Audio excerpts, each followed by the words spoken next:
Presiden Republik Indonesia Joko Widodo dalam agenda kelima kunjungan kerjanya di Provinsi Sumatera Selatan secara langsung meresmikan sistem pengelolaan air limbah domestik terpusat atau SPALDT di Kecamatan Kalidoni, Seislayur, Palembang pada Kamis siang 26 Oktober 2023. Presiden Joko Widodo beserta Kepala Staf Kepresidenan Muldoko, Menteri PUPR Muhammad Basuki Hadi Muljono, serta rombongan tiba di lokasi peresmian SPALDT Seislayur, Palembang sekitar pukul 1 siang waktu Indonesia Barat.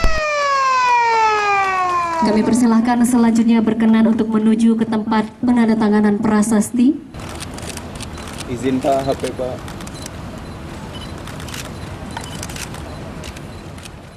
Dalam kesempatan tersebut turut hadir PJ Gubernur Sumatera Selatan beserta jajaran dan PJ Wali Kota Palembang beserta jajaran. Dalam sambutannya, Presiden RI Joko Widodo mengutarakan baru pertama kali meresmikan SPALDT dalam 9 tahun menjabat sebagai Presiden. SPALDT merupakan hal yang penting untuk meningkatkan kualitas lingkungan dan kesehatan masyarakat. Mengingat Sungai Musi yang kerap dimanfaatkan masyarakat untuk kegiatan rumah tangga sudah tercemar limbah sehingga bisa membahayakan kesehatan masyarakat. SPALDT dibangun dengan anggaran 1,32 triliun rupiah.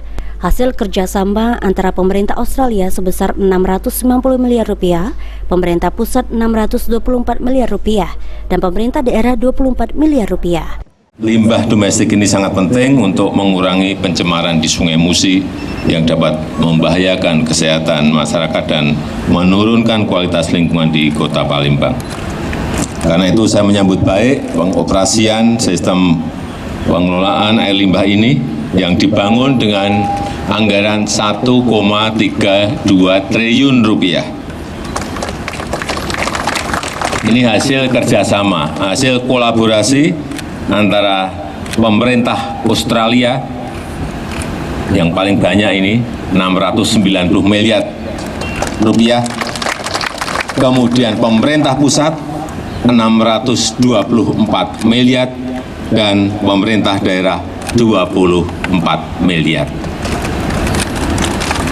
Untuk itu saya mengucapkan terima kasih kepada pemerintah Australia lewat Ambasador Penny Williams yang telah membantu proyek ini, membantu masyarakat memulihkan lingkungan dan meningkatkan kesehatannya.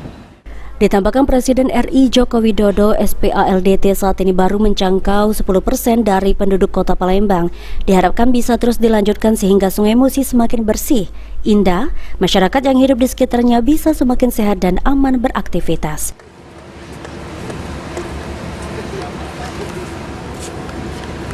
Sandi Pratama, PAL TV.